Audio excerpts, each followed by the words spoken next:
Penguin Random House Audio presents The Story of Us by Dani Atkins. Read for you by Susan Duerden. Part 1. The End.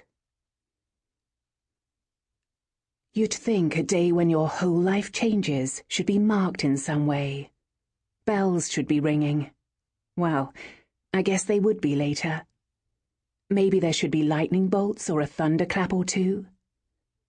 I looked through the window, but all I could see was a bright autumn morning with a handful of russet leaves tossed by a breeze, floating past like amber confetti. I could feel the nervous tension inside me flipping my stomach like a pancake. My hands were shaking so much that I was sure to make a mess of my makeup, which was lined up on my dressing table like surgical instruments in an operating theatre. I gave a practiced smile at my reflection. Not too bad. I took a deep breath and forced myself to relax. That was better. It was natural, of course, to feel this way. What woman wouldn't feel nervous on a day like this? A drink might have helped, but the last thing I needed was to turn up at the church with the smell of alcohol on my breath. Although I knew how hilarious he would find that. Not going to happen, I told my reflection. As I carefully applied my makeup, I found my eye continually drawn to the elegant and stylish dress hanging within its plastic covering on the wardrobe door. I'd known it was the perfect choice the moment I'd first seen it, and I really wanted to look special for him today. Not that he cared how I looked. Well, not in clothes, anyway. Honestly, Emma, I chastised my reflection, while a range of highly improper and graphic images came to mind. Talk about inappropriate. A knock on the front door got me to my feet, but before I was halfway across the room, I heard the sound of its opening and the rumble of voices in the hall below. The house was full of family and friends, some of whom had travelled a long distance to be here today, so there were more than enough people to handle door duty. In fact, was it really ungrateful of me to wish I could have gotten ready for today without the distraction of them all around me? I could hear various family members getting ready in the bedrooms next to mine, and I knew I should probably be dressed and done by now. If I didn't move faster, perhaps they'd go without me. I gave a small laugh at the ludicrous thought and stepped over to the window to check out who'd just arrived. A small white florist's van was parked in front of our house, and the flowers we had ordered were being carefully lifted from its interior and carried inside. Okay, I really was late now. Just time to do my hair and get into my dress. I'd dithered over whether to go for an up or down style for today, but then I thought of his hands running through the long reddish-brown strands, twisting them around his fingers like reeds to pull me closer toward him. No contest. Leave it down and let it sit on my shoulders as usual. Before shrugging out of my silky dressing gown, I peered at the mirror and suddenly swept back the fringe from my forehead, exposing a faint scar that was still visible at my hairline.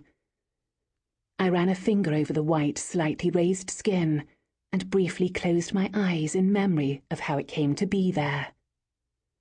That night had marked us all, and while I might be the only one who still bore a visible reminder on my face, nothing had ever been the same for any of us from that moment on. So many lives had been changed that night.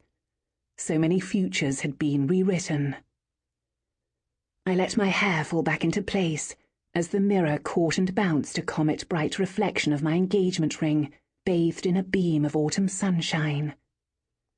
Of course, I'd been wearing a different ring on that finger on the night of the accident, but that one had ended up at the bottom of a ravine.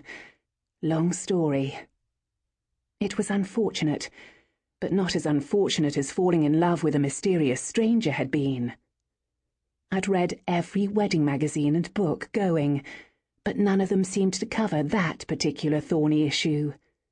What do you do when, a fortnight before your wedding, you suddenly find yourself in love with two different men? Chapter 1. The Beginning. Despite the obvious assumption, it was definitely the deer that caused the accident, and not the daiquiris, and it most definitely wasn't due to Caroline's driving, because she hadn't touched anything stronger than lemonade all night. As hen parties go, mine had been a fairly subdued event. Nothing tawdry, no strippers, no L-plates, no drunken antics that come back to haunt you in the months to follow. At 27, I felt I was perhaps a little too elderly for the nights of raucous partying that had been a signature note to my university days. Not that we hadn't all had a great time, mind you.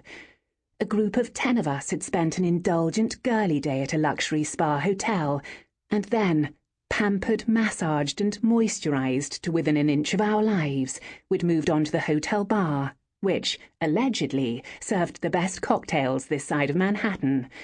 I'd never been to New York, but if that was what the locals drank, it was certainly worth a visit in the future. We'd only had one round of drinks when Sheila, my soon-to-be mother-in-law, got to her feet.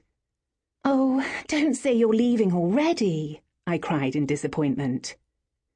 "I have to," she said with a regretful smile. "Poor Dennis has been on his own all day. I've just called a cab. It'll be here in a few minutes." I got to my feet with a smile. "I'll walk you out," I said, picking my way over an obstacle course of legs and handbags to exit the table. With my arm linked through hers, we wove through the bar and headed toward the hotel foyer. Our route took us past my close friend Amy, who was sitting on one of the highly polished bar stools, ostensibly ordering more drinks. However, from her body language and low, provocative laughter, I suspected she was looking for more than just a round of daiquiris from the good-looking young barman. With his floppy blonde hair and perfect white teeth, which I could virtually count from the wide grin he was flashing at Amy, he looked more boy band member than bartender. I almost felt sorry for him, the way you'd feel sorry for a marlin just before it's hauled from the sea. He didn't know it, but he didn't stand a chance. The foyer was eye-dazzlingly bright after the discreetly lit bar, and my eyes watered a little in adjustment as we walked to the revolving doors to wait for the taxi. "Thank you so much for coming today, Sheila," I said sincerely. I'd initially been rather surprised when Richard's mum had accepted my invitation to join us. Of course, she was already like family to me, even before she officially became my in-law. Our mothers had been friends for years. It was how Richard and I had first met, although, as we were only 2 years old at the time, I really don't remember it much. "I wouldn't have missed it for the world," Sheila replied, pulling me toward her in a real motherly bear hug of an embrace. I felt the pinprick of impending tears as she softly whispered the thing we'd both been thinking all day. "It's such a shame that your mum wasn't here with us." I nodded into her shoulder, enveloped in a fragrant cloud of Chanel No. 5, not entirely sure I could trust my voice to reply. She let me step back, squeezing both my hands tightly. "It's all going to be fine, Emma. You'll see." I watched her walk to the cab and waved as she climbed inside, but as the taxi pulled off the hotel forecourt, the smile on my face slowly slid away. Her words echoed in my mind. Mum should have been with us today, indulging in the lavish spa treatments and then pretending to be shocked at the bawdily named cocktails. My eyes began to water again, and this time it had nothing to do with the lighting. At that moment, the door to the ladies' restroom opened, and my friend Caroline, the third musketeer, emerged and saw me. She crossed the foyer in rapid strides, her face a picture of concern. "Emma, what's wrong?"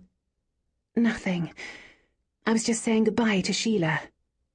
I gave Caroline an admittedly wobbly smile, and then almost lost the feeble hold I had on my composure when her arm went comfortingly around my shoulders. She didn't need to hear me explain why I was suddenly overcome with emotion. She knew without asking, in the way that only your very best friends who've known you forever can. She steered me gently from the door and back to... Sample complete. Ready to continue?